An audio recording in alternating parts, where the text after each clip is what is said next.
There are such ignorant Buddhas. Because there are two ways of the scale you can go. Either you go up to the highest level of consciousness, or you can descend very low, and just be ignorant, just playful. Yeah, because it's fun perhaps to experiment something that you have never seen before, that you are not, that is not yourself. Yeah, something new, adventure. Just like sometimes we go into the mountain, we walk into the wilderness, and there are tigers, elephants, bears, lions, panther, bandits sometimes, robbers, everything, but we like it. Some people like it. Or some people climb the Mount Everest, you know. There's nothing up there, only snow and garbage. Some people like to climb up and just have a look. Yeah, when you come up there, there's nothing there to look. Yeah? It's just like a Colorado. Yeah, the top of the Colorado mountain, or top of Germany mountain, which you have experienced already. But people like it, they must see it, because it's supposed to be the highest mountain. And then so they went up there and spent a lot of effort and time and money, holidays time, and energy, and also litter a lot of garbage around there. And then they climb down again. Some people have such hobby. Or sometimes people like to go to the North Pole, or South Pole. I don't know what they're doing there, but they like it. They left their warm and comfortable home, and their children and kids and friends and all the lovers and everything. They just went into the very cold and freezing zone of the end of the world and just wandering around there. Yeah, hoping to see bears. Probably they're fed up with human beings, they want to see bears. So for the Buddhas, for the God consciousness, can divide it. Consciousness can divide it into different parts and house into different homes, just like me, yours, body, and then they can do all kind of things using this kind of instrument, the body, to experiment all kind of bad things or good things, according to human standard. To the Buddhas, there's nothing as bad, nothing as good. If a Buddha or God still think there's something good, something bad, then there's no God and it's not a Buddha.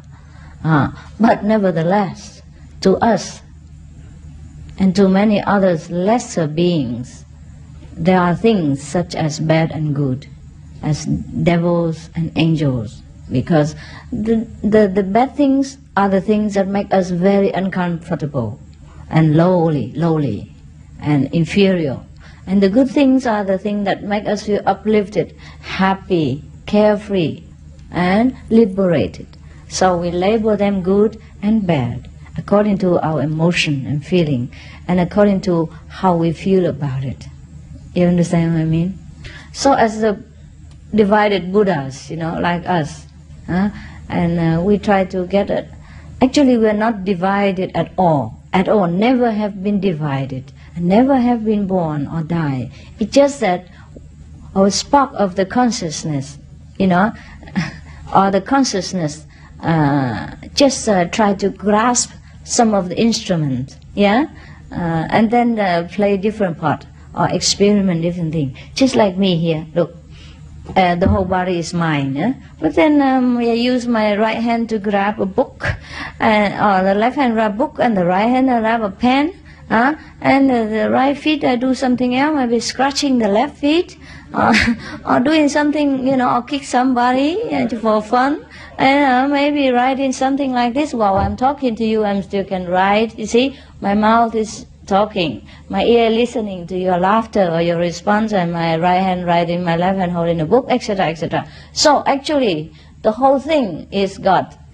We, you, I, the good, the bad, the ignorant, the enlightened, all God. Just each one function differently according to the dictate of the Godhead, which is ourselves also. And my brain is also me, right? You cannot separate my brain away from me and then it still function. It will not. So whatever it is me. Whether I tell my hand to slap somebody or just caress somebody, it is all me too. It's my brain who dictates. But you see, like some of the gods who divided or who had hold of some of the instruments, such as some body, a body like this, and then try to experiment with that body, something else. Something is not very godly, according to our understanding or standard. Something is away from God, something is opposite to God, and that is when we call that person devil. Otherwise, there's no such thing as a devil or Satan, which exists. There's no such thing. We create everything through our experiment with our bodies and our mind as a computer. But still, they are God. They are Buddhas. So in the Bible, there is a story as a fallen angel. There is no such thing as fallen angels, because we are all fallen angels. That's why we are here. And we try to climb up, some of us. Some still like hang around in the middle. Some like to even climb down to the tunnel, the infinite bottomless pit hole, and trying to see what's going down there. Try to do something with it. Yeah, some people like to go up, some people like to go down. Some of us would never dream to go to Mount Everest, even just for 1 second. What for anyhow, right? Couldn't even meditate there, it's too cold. Try to keep yourself warm, it's already troublesome. So, but to some people, it's their life, it's their life. If they don't go there, they feel itching everywhere. Oh, they can't bear it, so one day they have to go. So some people like to go to the North Pole, South Pole, things like that, to experiment the end of the planet. They just like it. Some people go to African jungle and play with bears or monkeys. Yeah, I love it. Yeah, one of the lady scientists, she's a doctor or something. Oh, she has been in Africa for a long time. This in your TV.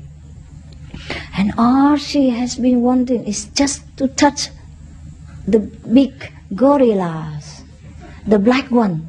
And so every day she tried to ambush, to hang around and to sneak around them, and to go near or go far, depends on situation. Until one day she can touch the fur of the gorillas. Oh, that was her happiest moment in her life. It's just like you come here and looking at these small gorillas, you like it, golden gorillas.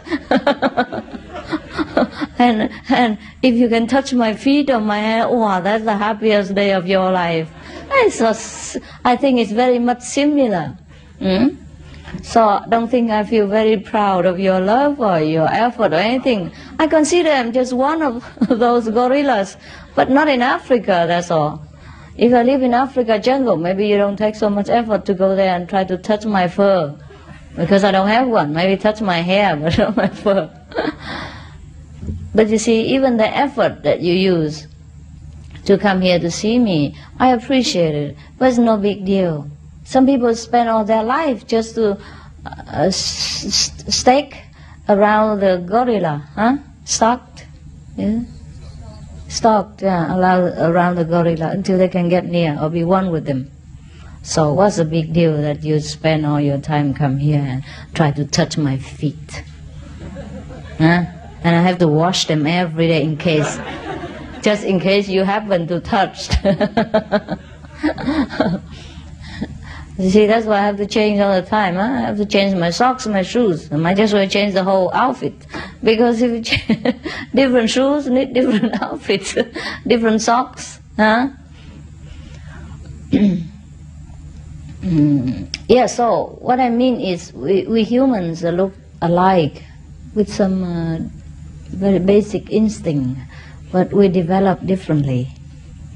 Even though we are all Buddhas and we have Buddha natures, there's nothing but Buddha inside you and around you. Just like a cup put into the river, to isolate some water in the river, that's all. As soon as the cup is removed or broken, it's the same like before. It has never been anything different than that. So now, the initiates are like the one who make a hole in the cup. You know what I mean? So even though we still look like we have a cup, you know, we are inside the cup, but we have a hole, you know, both holes. So the water can come in and out with us all the time. So even though we are concentrated in a cup, we are connected with the whole river, and we are actually the river water now. But it's just the time has not come for the cup to be broken. Soon it will. Of course, and then other cups who has not yet the hole in the cup, you know, we say, oh, that's strange. I have the hole in your cup. You don't look like us. You must be something terrible. Fancy have the holes in the cup. Then what the use having a cup? You know, thing like that. But our cup purpose is not the same anymore. We still have the cup for the sake of, you know, identifying ourselves with other cups. But our purpose is not to use a cup anymore as a holder of the water, but just to function, you know, apparently in this world. So let's come back to the Buddhas. Because the God consciousness are free. So sometimes the God consciousness try to create different things, and going down in the scale or go up in the consciousness. For us now, we are going up. Because from the middle to the up, everything is happy, light. The upper we go, the higher we go, the lighter, the more happy, the more relaxed, the more liberated we feel. And that's why eventually all separated, divided part of Godhood must try to go back up, upstairs. Because now are the different kind of function.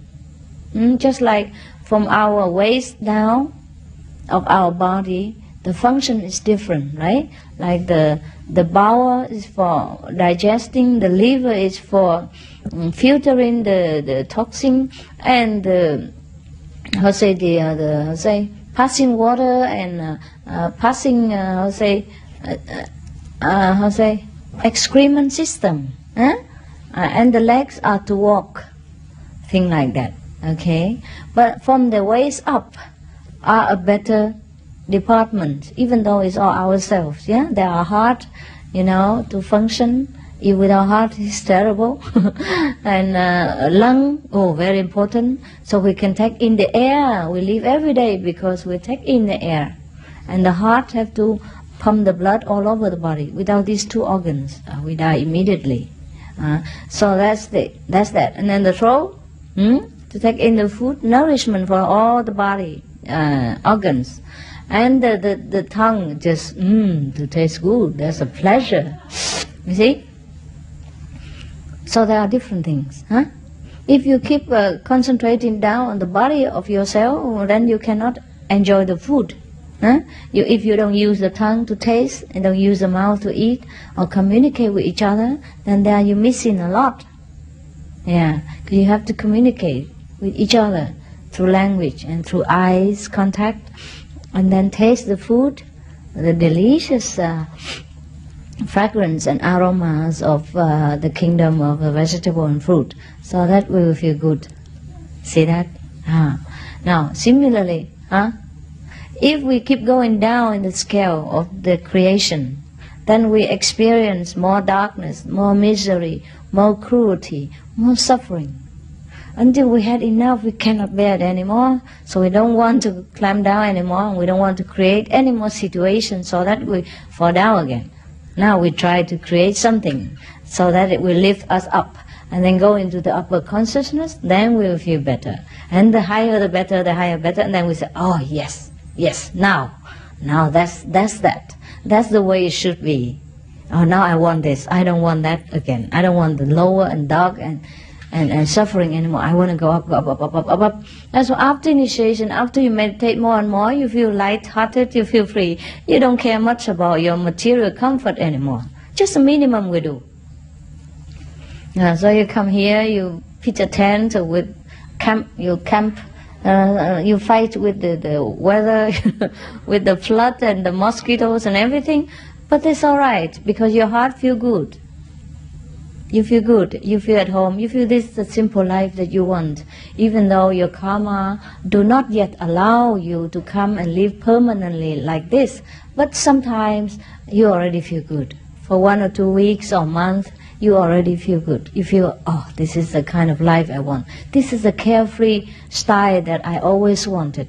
And this is what good for me. And so you like it, and you begin to taste what it's like to be near God. What it's like to be back to the Godhood. What it's like to become God again.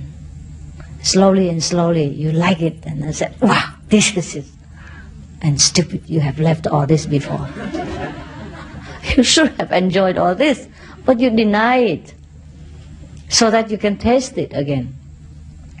Because you live in luxury. In a God kingdom, you don't know anything else. You don't know what God is. Just like you live in a man island, you never know what woman is until you saw one. And you say, look different, huh?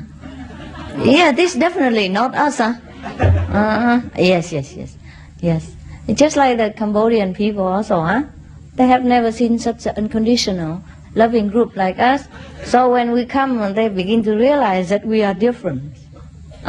Before they don't see it. Before there are so many tourists who come and go here, huh? There are a lot of Asian people, Chinese people living around, but they don't realize there are such people at all until we came. Because we are really different. We have holes in our cups. And they don't have. But don't try to tell them the difference between us, because they don't know. If you tell them the difference between us is just the holes in the cups, they will think you're nuts. In this world, you don't do this kind of thing. In this world, you go out, climb up the position in the society, make money, the more the better. Go in a big car, you know, bodyguards and all that. Yeah? Have your private airplane. Then people think, yes, see, it's normal. Yes. Actually, the first time I came to, not the first time I came to the United States. First time I met my family members, one of my niece, asked me, do you have your private airplane? That's the first thing she asked me. I said, I'm sorry, my child, I don't have it. So she was a little disappointed. I don't know how much, but it looked like she's disappointed. Like my aunt isn't that great after all, Not as she thinks I was. Yeah, I feel a little embarrassed to tell her that I don't have, but it's the truth. I cannot tell a lie. I wish I could tell her, oh yes, I have one at least, or 2 or 3, like every other master, some of other master, Because some of the master, have a lot of cars, Rolls Royce or airplane, private, at least private jet, and she has that in her mind. So she want to come and, and ask me, because she want to be proud, of her aunt, that she made it, that her aunt made it. But she doesn't know, all my money go into different countries. Yeah, it's all right. I don't need a private airplane. What for? There's so many planes around the world. Why should take one when I can take hundreds? Huh? Yeah, all air company belong to me. She doesn't know this. I forgot to tell her. Yeah, isn't it not so? Whenever I want to take any airplane, I just take it. I just go and sit there, and nobody can throw me out. See that? So that means Air Cambodia, Air Thailand, Air America, Air France, Air Russia even. I took them all. Whenever I need any of them, I just take them. Depends on where I want to go. See? Isn't that greater than to having just one airplane? Right? Just CHINGHAI Air. I didn't have so much time to explain to her.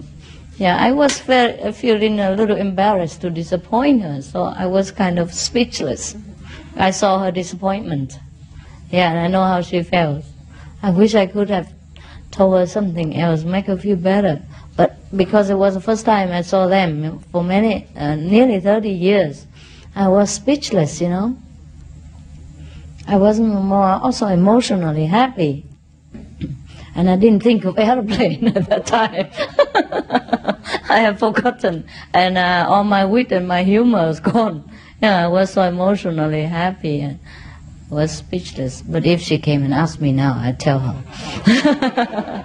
You help me to tell her that I have all the airplanes in the world. Yes, including all the UFO too.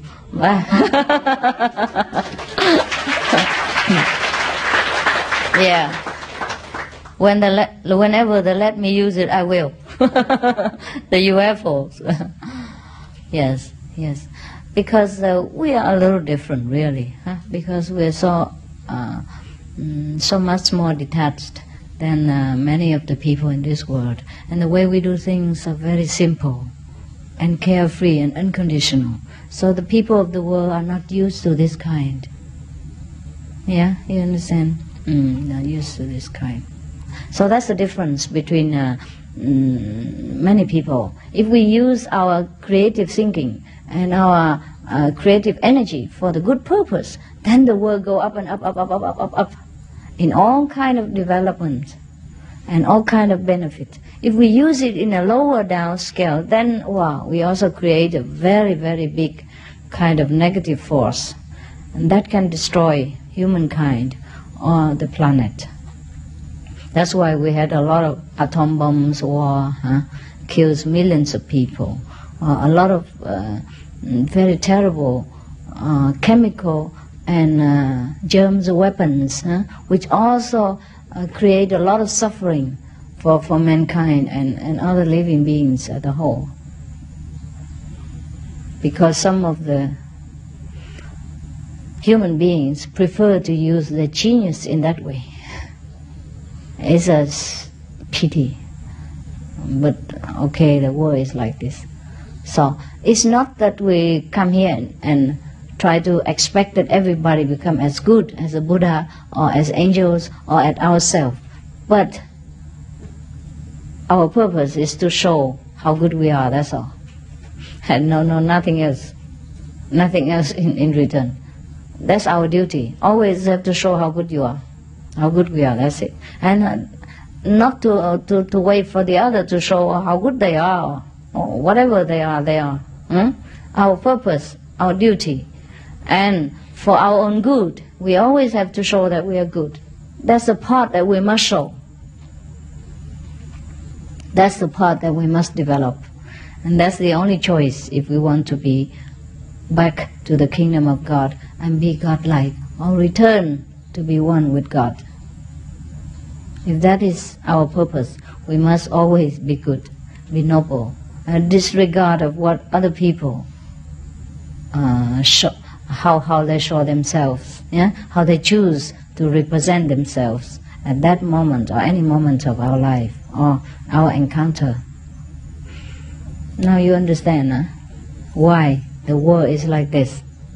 Because of the choices that people made, and the choice that we made in the past life too. And some of the choices we don't make. We're indecisive. Indecisive? Yes. And that's also my trouble. If we see something good, and we have the urge inside to change, and we don't do it, that also creates karma, bad karma. And we also have to partake of the consequence of that, of our indecisiveness, of our weakness, that we see good things, we see the thing that we should defend, we should change, and we don't, or we did not. So it's not only our action brings consequences, our inactions also bring consequences. Anything in this world, whatever you think, wherever you walk, you breathe, and you turn around, you talk, everything brings some result, bad or good, depends on the cause. Depends on how you think and how you react or how you talk. Okay, so we have to always be good, think good, and talk good, so that the consequence in the future will be good, or at least less bad, or at least neutral. That's why we always have to recite the Buddha's name, the good, the holy names, so that remind ourselves of these holy and higher quality of the creation. until we became one with God, or go back to the Master's house, be a master of ourselves.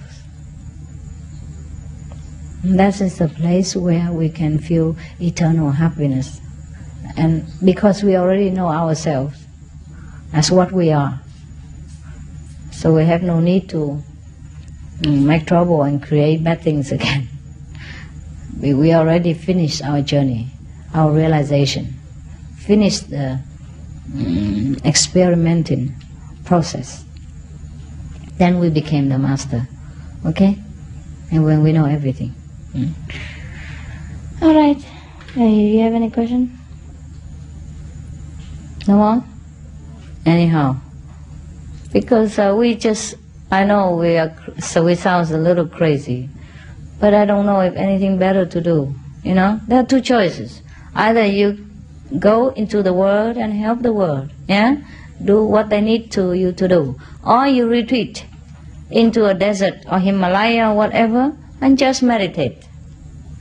Try to avoid everything together, because of the knowledge that whether you do or not do, the world still survive without you.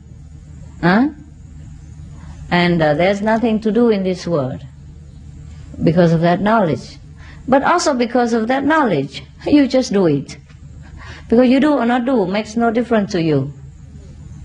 So whatever you like to do, you do it. Okay? No big deal. No one needs you except yourself. That you want to acknowledge, yeah, your own worth in the universe. Whether you have to choose to go this way, that way, your own way, and you become a very individual self. And then you have the merit to stay as a master, as an individual.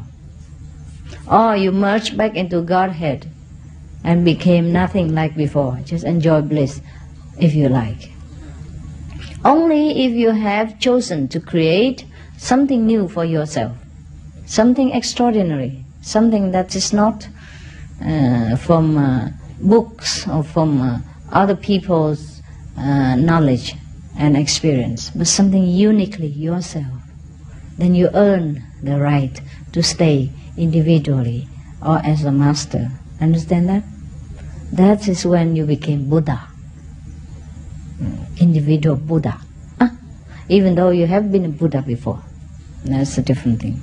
And you can choose to stay in the 5th level to be a master, a Buddha, or you choose to go higher, merge into Godhead, become like before. But with the knowledge of self experienced during the physical journey. It's just too complicated. I don't even understand all this myself. Just whatever he told me to say, I just say it. Okay? Like taking dictation. Just repeating. You know? Open mouth, open and close, you know, according to inspiration from heaven. I don't also understand. I don't care to understand all this complicated thing. What for, you know? I don't even need to make myself a master or nothing. Yeah, I'm contented just to be this. Okay, no question, huh? Last night I wanted to meditate with you, and then after that I wanted to talk to you. But so many people make noise, you know, and it's very disturbing. And they scare all my inspiration. They frighten them away. So try not to make noise during meditation hours. I told you already that the stones are put in there for purposes, so that you sit still like a Buddha in that temple over there. Not even moving your lips. Because if you move, it becomes and people know that you are not a Buddha.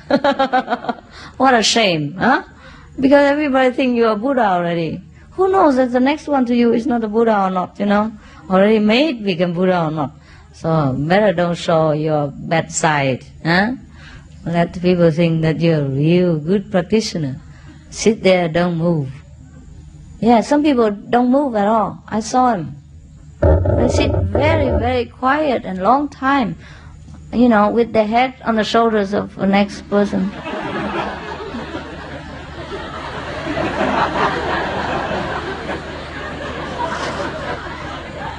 Yeah. Or maybe right in the front like this. Sometimes I move just a little bit.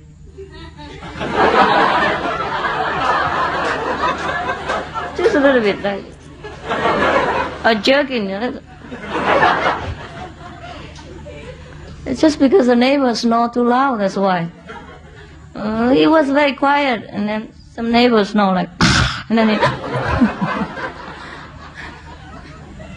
But it's because our practitioners are very deep in their devotion, so even the snore won't wake them up. So they just jerk a little bit.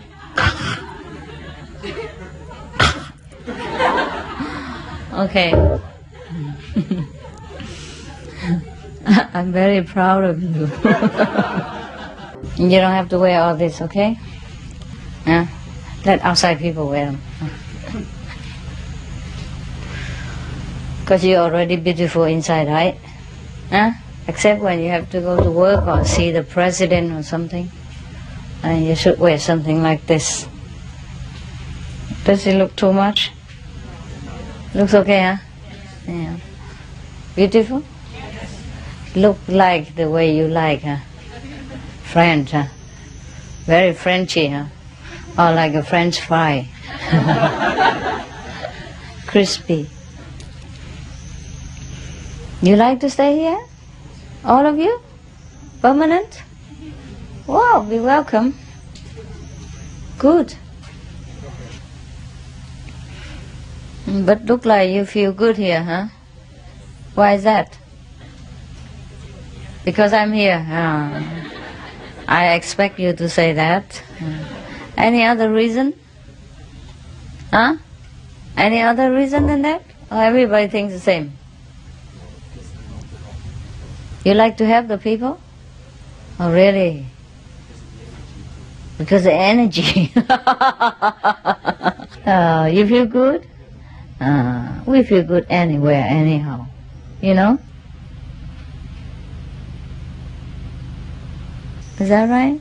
It's not here or there, because we're always in heaven. It's just that whether we choose to accept it or not. Everyone said to us that we are in heaven, huh? And heaven is here and now. Or nirvana is right in front of your nose. Or maybe even inside your nose already. But we find it's very difficult to accept this, huh? Because we are so clouded with ignorance, with habitual fear and negative feeling and thinking. Therefore we cannot perceive what is good anywhere or in this moment. And we will always having our preconceived conception about what we should be, yeah? And what we should do to attain heaven. Yeah? Therefore we leave heaven. Because as soon as we divert our attention to something else and thinking that we must do that, do this in order to attain heaven, at that time we focus our attention on something of no heaven. Understand what you mean? And then you leave what you already have or what you already are. But most of the time we do that, and that's why we cannot feel that we are in heaven. So if you concentrate the way you do right here, yeah, the way our brother just mentioned that the energy here is good, it's because you concentrate, just because you're aware of the heaven within you, or of the heaven that is already here, anytime, any moment. The only time we don't experience heaven is that when we concentrate on something else, which is not heaven. Yeah, like the neighbor, what, you know, doing what, or some negativity around us. Of course we're bound to be noticing these things, unless we are in one of the stage that we cannot even notice anything. The time will come for some practitioners that you only experience heaven and nothing else. And then you even forsake your body function, your mental state. You're always in bliss.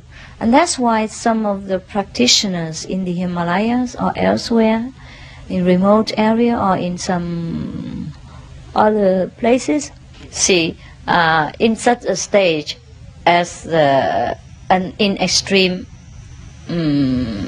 realization, some people would just pass out, you know, or lay there unconsciously, but still breathing, and then also cannot feel the function of the body. Some of the people in some extreme time of samadhi, they just lay there unconscious, sometimes for many months, until the body, you know, kind of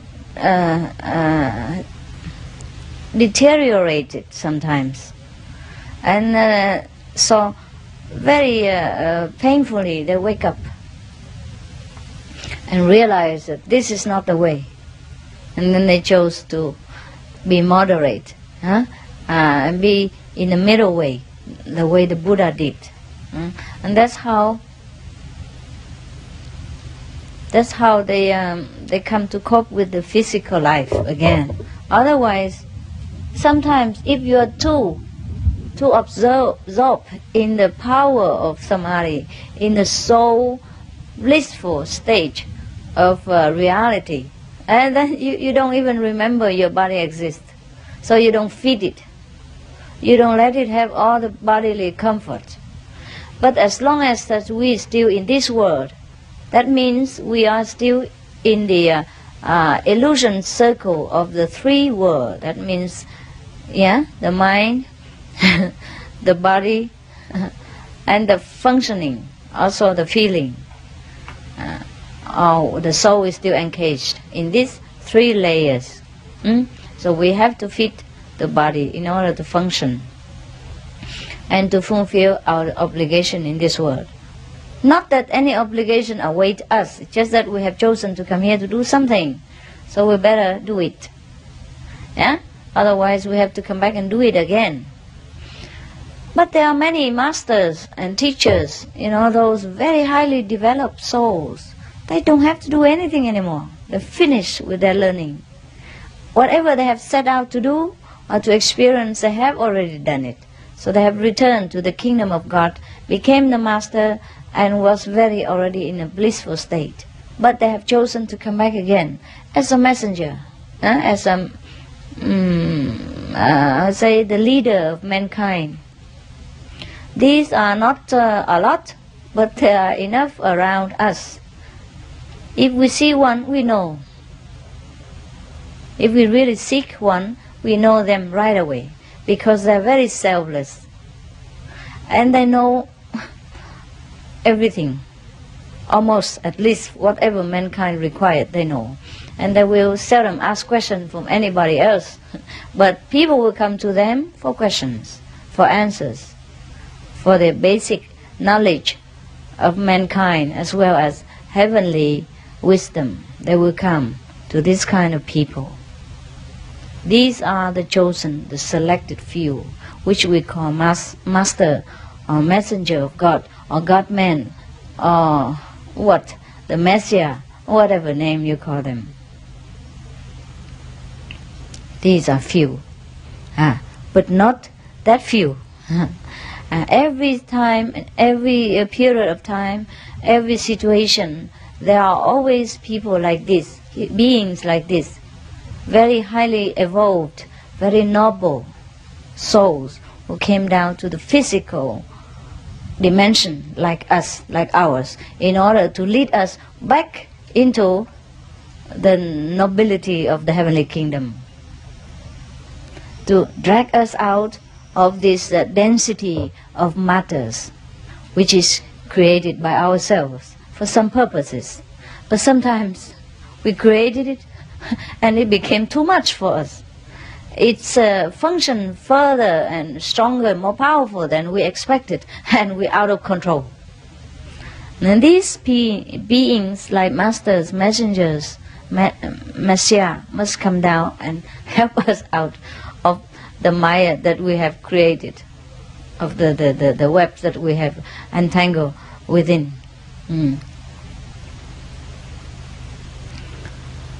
Most of beings who come down here try to come back to the kingdom of God. And that's the purpose of all souls. That's why they came here. They came here in the no God kind of dimension in order to recognize God, so that they can compare, what is a God state and what is no God state or less God state. But when they come here, it's too much. The soul is not used to it, all this density, all this suffering, all this heavy and dragging matter around them. So the soul is a little bit lost. Say, wow, what I do now? What I do now? It's just like sometimes the doctor gives you some vaccination to help you to prevent some kind of disease. But then the medicine itself gives you a lot of uncomfortable disease itself. Like you have fever or diarrhea, or you lost your appetite, or you lost your strength. Yeah, you feel very weak. And some of the allergy medicine also make you feel very weak and sleepy and cannot function. Things like that. And in some people it reacts more because they have less, less immune strength than other people. Then they feel even weaker, and sometimes it's dangerous too. So the soul when comes here, every soul, every individual spark of the divine come here for the only purpose to go back to the kingdom of God. The only purpose to come here is to recognize the other part. The only reason we came to the negative region is to recognize the positive abode that we have left. We have to leave it in order to recognize it. That's the problem. Sometimes we don't recognize our family happiness, and then we wander around outside the house like teenagers. They left home and they come outside, and then they're subjected to drug dealers and to all kind of prostitution and homeless and cold and hunger and bad treatment from the people outside. Then they recognize their home is better. Home sweet home is always better. You remember Alice in Wonderland? Yeah, she wandered around, She wished to be away from home. She disappeared from home, which she's bored and she didn't like it. But after a while, she wants to come home. So all she had to say is just home, sweet home. Sweet is my home. Then she's back there again. That's the moment of realization. It's a children's story, but it is the journey of the soul. It's very similar to the journey of the soul. Even though we come here, we will have some assignment, like someone do this, someone do that, and then we have to do some work. But these are nothing. These are not the real purpose of us to come here. But since we come here, everybody must do something. And that's the play. That's the game. So whether you help people, or you help yourself, or you married, or you're not married, it's your own chosen path to go. It's not that you're married and you're not better than the other married people, or the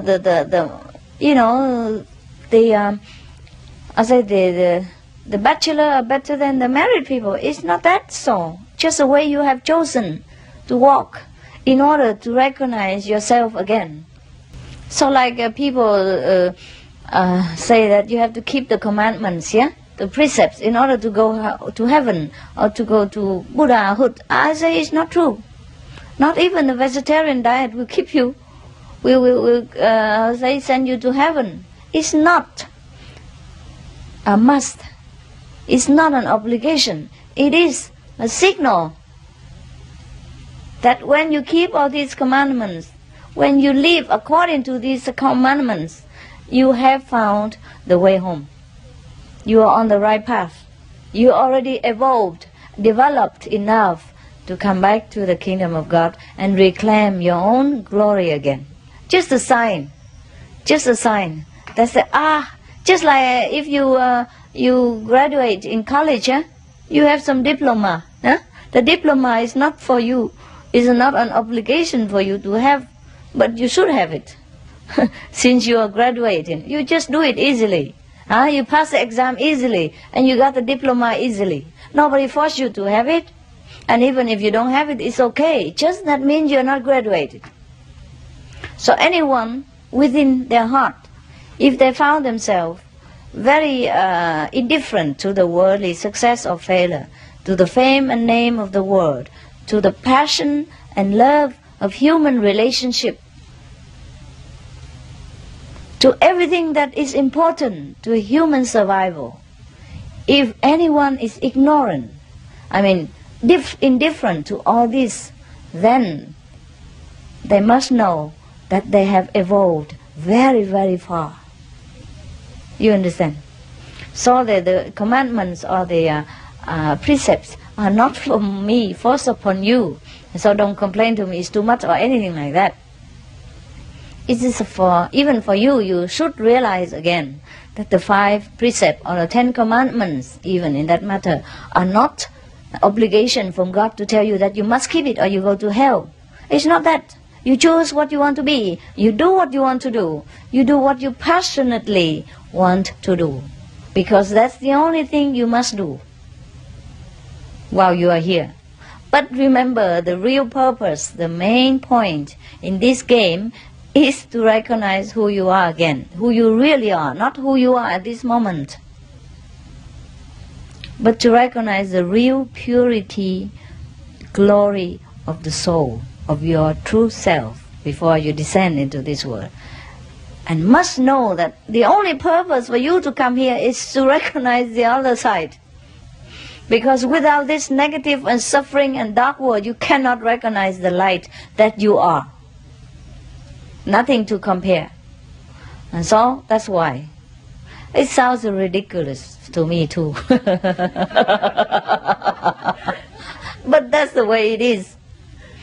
Huh? And that's the trouble with us. Huh? So do what you do. Huh? Do whatever you like to do to make your life more enchanting, more endurable, more bearable while you are here. Huh? Because since you are here, you might just well be here. Huh? And do what you do, what you like to do. Because if you have just been given just a short period like this, 100 years, or 80 years, or 60 years, and you couldn't even enjoy anything you want to do, then what is the, what? What's the heaven, Okay. So, do what you want to do. Just, you must have a choice, huh? So whether you want to be this kind of person or be that kind of person. Huh? And enjoy yourself. Enjoy whatever you think is the most noble, your heart most desire. Because if you still desire it, then just let it be.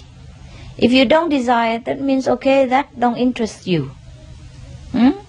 If you compare the 10 commandments or the 5 precepts and feel that you qualify for it, yeah, everything is written there, you can keep, you're up to it, then just congratulate yourself that you have been climbing very high, you have climbed up very high level, and you're near home.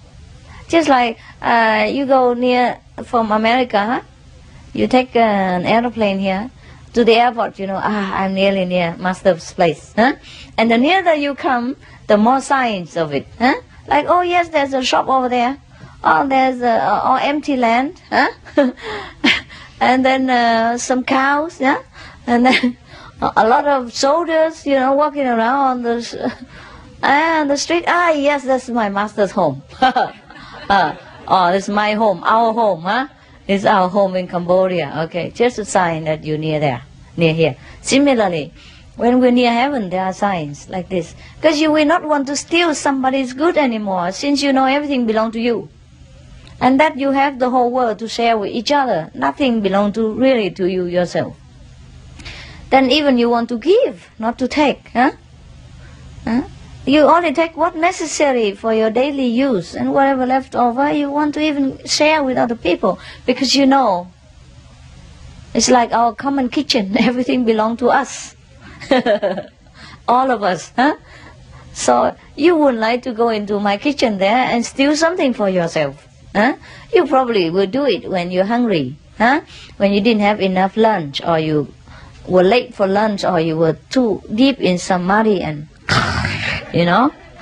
make a lot of snoring noise during lunchtime. Yeah, well, occasionally it's alright, but don't do it every day. Huh? Because our kitchen staff is not very friendly when you come in, after lunch and ask them to cook extra something for you. Okay? So if you come in, just quickly get a potato or something and get out before you get into trouble. Huh? Or a banana or two, okay? And get out before trouble. You see? So even so, if you stole something in my kitchen, nobody would say anything to you. And I will not punish you, because it all belongs to you. All of you anyhow. You see what I mean? So actually in this world, who stole from whom? It's all God's. Huh? But just because we make so many law and trouble. So if somebody takes some bread from you while he's hungry, oh, you beat him. You give him to the police, and that is not the right thing to do. So Jesus has said that anyone who stole for bread is not guilty. Yeah, you have to make exception. You have to understand what is what. Only when we steal for greed, we kill somebody else, or we do anything just to make somebody else's life miserable because we want to covet, covet their possession. That is when we are bad. When we already have enough and we are able to do something to feed ourselves, but all we want is just to take somebody else's thing, and that's no good. Otherwise, everything in this world is like a common kitchen in our ashram. Everyone is free to take anything they wish and contribute something so that the kitchen will always be full and plenty for anyone who comes with hunger. They eat. Yeah, but it's all right if you not contribute. But in the world, some people store so much things and don't give away. That's why people steal. That's why there are so much laws that you have to keep. You cannot steal, you cannot do this, you cannot do that. But for us, we don't want to steal anymore. We just want to give. Because we know already the whole world is a common kitchen. The whole world is a common possession. So if everyone knows this, there's no need for communism to fight for communism anymore. Everything is common. Right? Yes, yes. And everything belongs to everybody. In Sweden, there are some good law. Like if you steal somebody's car, and run away for some time, and if police catch you, then you have to pay for the petrol only. Because you have borrowed the car. Yeah. That's it. Because it's still in Sweden. As long as it's Sweden, if they catch you in France, I don't know. So that means you borrow the car, and you pay for petrol, or maybe some of the damage to the car or the tire, have been a little bit thinner than before you use 1 millimeter or something. You have to pay a little bit more. Maybe they measure the tire, how long you drive, and things like that. A little bit of damaging, but nothing else. Yeah, or some of the Muslim country, very good law too. I don't know if many other countries are like that, but like in Malaysia, the government is Muslim, and they build a lot of common houses to give it to people for free, or very little rent. Yeah. And also, if you borrow some money from the bank, don't go to Malaysia and do this. I just tell you, it's good. Some good point in Malaysia. If you go to Malaysia, if you're Malaysian, and you borrow money from the bank there, and you couldn't pay it, and honestly could not, then you are not punished or anything. You know what I mean? Yeah. Because you are the brothers. If the brother do something wrong, how the other brother punish you? If he honestly cannot help it, he does not try to cheat you. But mostly people who believe in Muslim religion or truly believe in God, they would not dare to try to cheat anybody. Understand? Just like us here even, They believe, you believe in God, You believe in goodness. And you already passed the precepts. You don't even want to steal. You don't even want to have anything to do with the neighbor's wife or husband anymore. Whatever it is, you have enough. You know everything already. You know everything belongs to you. And everything belongs to God. So there is no desire in you to take everything for yourself. Because it's yours anyhow. Why you have to go and desire and put it in your pocket? What for? Huh? So like here, everything here belongs to me. I know it for sure because I created it. I made it, huh? And all the food I bought with my money for you, huh? Would I come in the middle of the night to go to my own kitchen and steal a banana or something like that? Would I do such ridiculous thing? Huh? Yes or no? No, of course not. So it's not that I keep the precept here, but it's just the state of knowing for sure that all things here belong to me. So I just don't have to steal anything. You know what I mean? Similar to every of us, if we have reached this stage of consciousness, we will not like to do anything so bad like this anymore. So the 5 commandments or the 10 commandments or any commandments in any religions are just originally from the masters, or from God. That's why you say God has given Moses 10 commandments. You know what I mean? It's not 10 commandments, it's the 10 signals to know that you are near home. If you pass all these landmarks, then you know you're home for sure. There's nothing else to doubt. Like if you landed in the Phnom Penh airport, you know that's it, now I'm in Cambodia.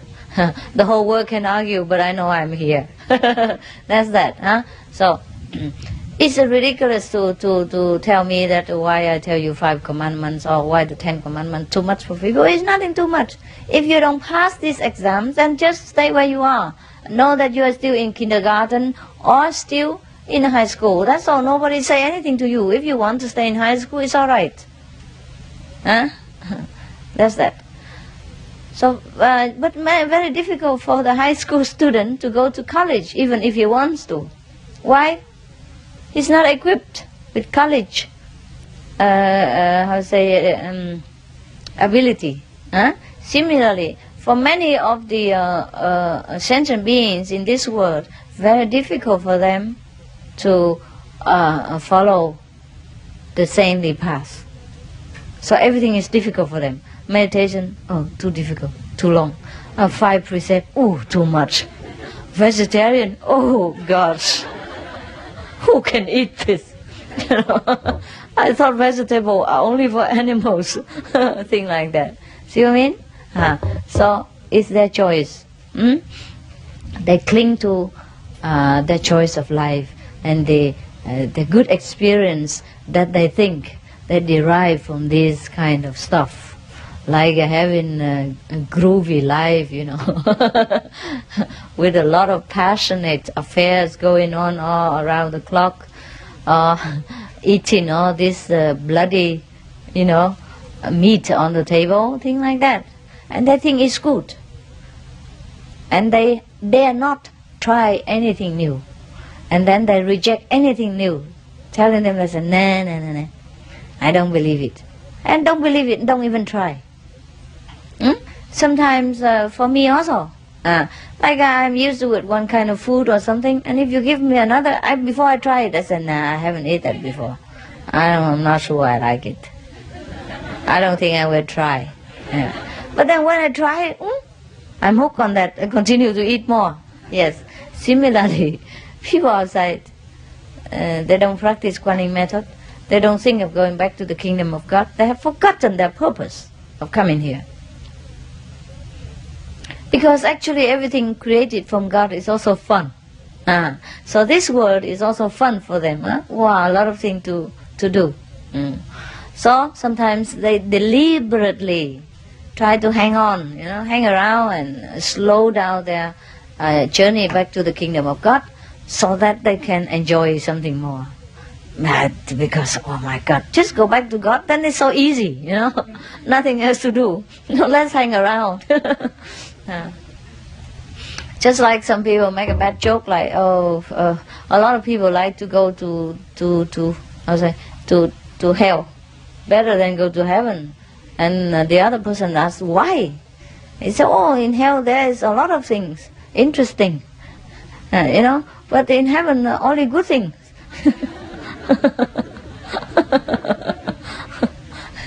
So it depends on your taste and your choice that you know where is good or not good. Otherwise, heaven is here already. You see, for us it's heaven. Anytime we are happy, anytime we are with God, we feel good. Oh, so good. And we can't understand why somebody else don't feel good. Yeah. Now the heaven state of mind is very easy to find. We just have to leave everything that is not heaven. Okay? Everything that is not yourself, then we will feel in heaven. Every time, anywhere.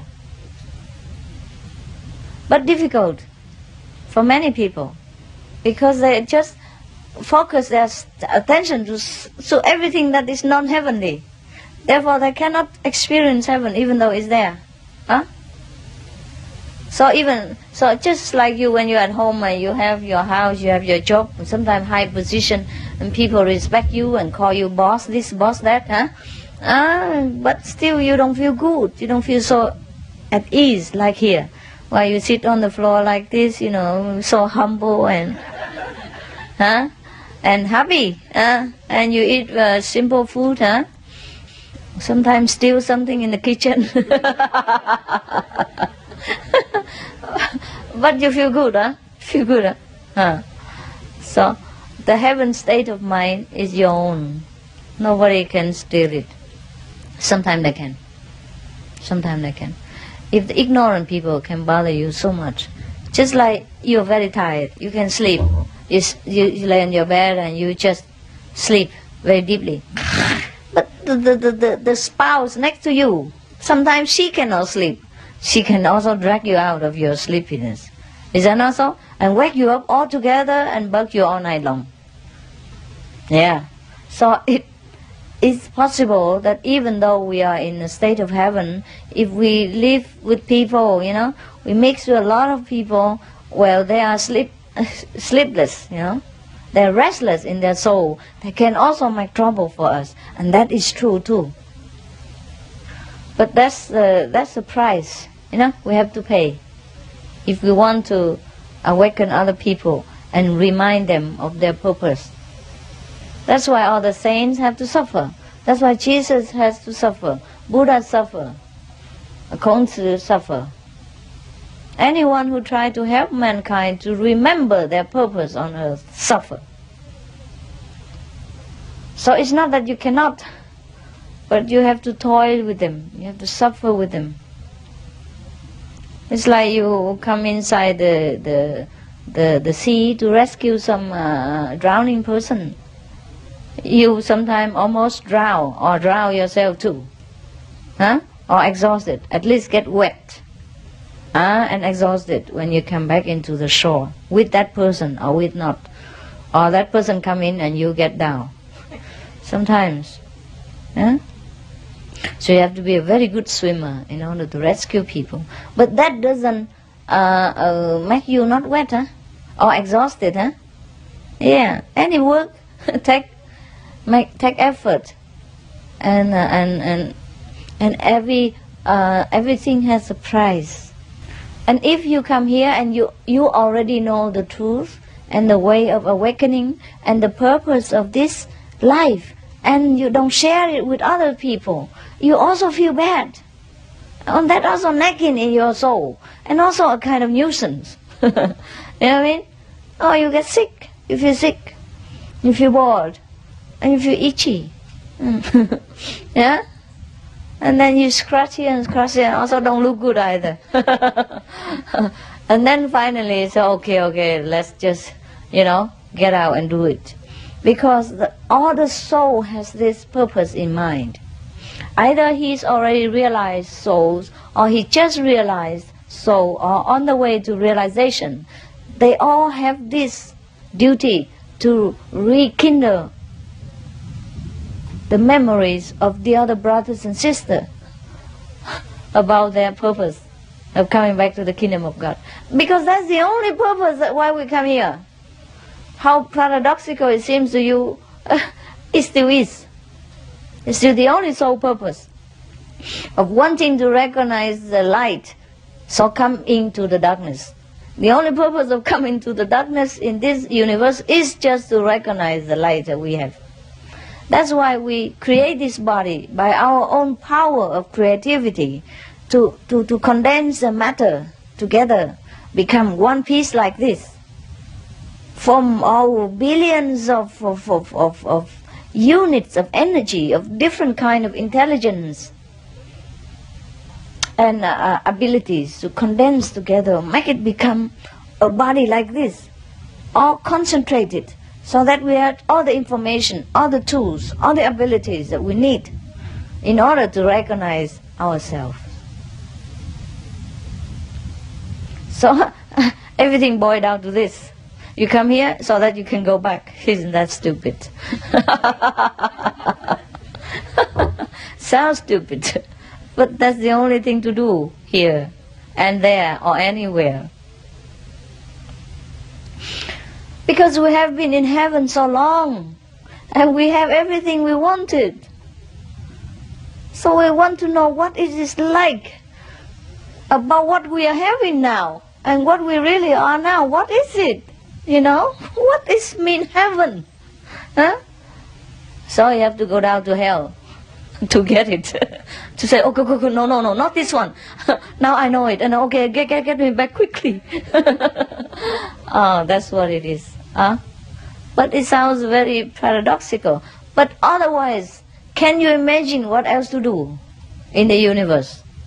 Except coming up and down the ladder and play fool and then go back and recognize yourself and come down and, and suffer and come back again, huh? Otherwise, no creation exists. Nothing going on in the universe. Not even the moon, the stars, the heavenly bodies, the firmaments, the earth, the planets, all these galaxies. Nothing ever come into being if we do not steer in our super consciousness the idea of wanting to know ourselves, then nothing came into being and nothing necessarily exists at all. But so it is, as it is, that we have created, that we wanted to know, that we wanted to create, so that it has abundance, so that it became the universe, so that all things run according to our plan and our wish, so that we know that we have such tremendous power, that we create all this, and that we can even withhold and withdraw all this, and go back to nothingness, go back to the bliss that it is, and nothing more. That is the time for the end of the creation, when all the minds, all the consciousness take a rest. That is the seventh day of God's creation. That is the day when all things come back to nothing. All things come back to where it belongs and be recreated again. And everything that we have created, or God has ever created, if it's useful, if it's good, if it's the way we want it, and then it will continue. If not, then we will damage it, destroy it by some kind of mean, like death, accident, disaster, and we just disappear. You know? The body will be destroyed. It's not good function. And we create a new one. And we reincarnate. That's what we say. That's why it's no good to kill without good purpose. Because we will not destroy what we create for no reason. That's why we cannot kill, because everything we create for some purposes. And if we damage it with our cause, then the whole creation is in chaos. You understand? Missing something. And we have to recreate it again.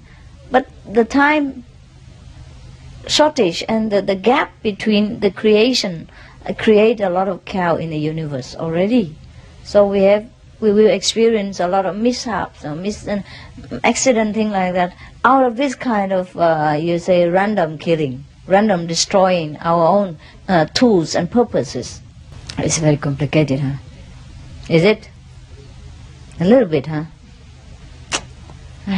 So what shall I do? The best thing is that I shut up. Really, really. Because I'm explaining to you things that belong to the three words only. The word of yes and no. The words of here and there. The word of one and two. The word of creation and destruction. Thank you. Yes.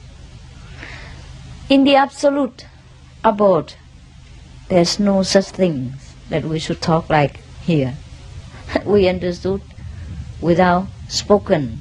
We know everything already, and we are free to choose whether to come or to go, to stay there or to do something else, and there are higher purposes for our life there. It's not really that boring, because after we have attained masterhood, we are the master of the universe, consciously and unconsciously as well. Now we are only unconsciously here, you see? But once we attain masterhood, we have a different body, and we can enjoy everything, and we decide our fate and our work and our actions and everything. And that is when we attain masterhood, and we can do it right here too, while we have this body. Because at that stage we will be aware of what we're doing. We're consciously doing what we choose to do, not dragged around by the karma or by the plan of the universe that we have forgotten after we came into this dense world of matter. After we attain masterhood, we know what we're doing, and we choose what we do. Or we know that whatever we do here is good. Consciously. And most people, they came here and they just do whatever, is there. They have to do also the same thing, but they don't understand anything about what they're doing. They cannot love what they're doing. They cannot have the joy from their work, and they sometimes hate it, and they cannot get out of it. Or the thing that is good for them, they hate it, and the thing that's not good for them, they love. Things like that, because they're unconscious. They're not aware of who they are and the path that they have chosen to walk. They have no choice. So after we practice the Kuan Yin method, we plug into our consciousness power again. We have changed even our brain cells, even all the cells in the body. We change everything. And we change day by day, and refine it until it becomes pure knowledge, until it became pure love, wisdom, nothing else. So even in this bodily, existence, we can become a master too. That's what we call the living Buddha, or the living God-man, or the God-man who walks among us, or the Messiah, or the Christ. So all the master or the so-called Buddha, you can recognize them by their nobility, by their wisdom, by their knowledge, by their way they walk their life, in beauty, in sure-footedness, and in love. We have many of them around us in this world. So if we chosen to walk with one or another, it's all right, as long as we recognize them, and as long as purity, goodness, love, and wisdom is all we wanted and ever will want, then we will recognize that person. We will encounter one, and then we will just walk the way they do, because wisdom affects each other. We have the wisdom inside. So like two candles, both have the ability to burn. If one candle already lit another candle, then both will light the same way. So it's not that it's easy to find, difficult to find a master. It's just that it's difficult for us to maneuver our thinking again into understanding and remembering the purpose of our life. Once we remember, nothing else to do. Just follow the footsteps of our soul. Just follow the example before us. Just go with the guide. And that's all we have to do. Everything else just by the way. So if you go with the guide to the Everest, okay, meanwhile, you sometimes stop in the midway, on the path and cook some food, or do some your toiletry, bath yourself, clean your teeth, all the same. But the guy is always in front, and you always follow him. And you never miss anything except that you will go to Mount Everest. And everything else you do in between is okay. Yeah, if you encounter a girl, maybe she likes to come with you, why not come along? Yeah, and you equip her also with everything, then you go together. And if you need to, by the way, on the road, if you see a beautiful lakes and you want to camp there overnight or stay a few more days to enjoy the scenery, that's fine with the guide. That's fine. As long as we have enough food to last during the journey, it's okay with the guide. He will not say to you, why you lack your effort and why you don't run quickly to Mount Everest? What's the hurry? What's the hurry? Okay, right? I don't think Mount Everest ever disappear so fast. Neither God will. So things like that, you understand? So everything we do in this world now, or ever do, or ever did, will, just by the way, on the road to kingdom. It's alright. Just do what you love to do. You must really love it. It might be bad according to other people's judgment, but who are they to judge you? You must know what you really want, and what really make you feel that it's me. It's me. I like it. It's me. If I do something else I don't like, I suffer. You know what I mean? Unless you want to suffer for that, then it is your choice too. Okay, it's me too. I like to suffer when I do this. I don't like to do it easy. I like to say, die hard, something like that. Chose the hard way, then it's whatever you choose to do, then it's you. Because perhaps that's the purpose of life. That's the path you chose to walk. So no need to always think of what other people think, Except some of the tribal thing, custom and all that, okay, just follow it for the peace of the mind. And for the sake of being in harmony with each other. But don't lose yourself to become somebody else. For example, okay, you bow to some statues, because of the custom, so that things are in peace and harmony. You respect other people's custom. But you cannot ever even come back to their stage of being, like believing the statue to be the real. Is that not so? Yes. But the other person who bow with you, he believes it. He believes the statue is for the real. You do the same thing, but you know it's not real. You understand that? So don't ever lose yourself in other people's belief and ideas and thinking. Just be yourself. That's the purpose. That's all there is.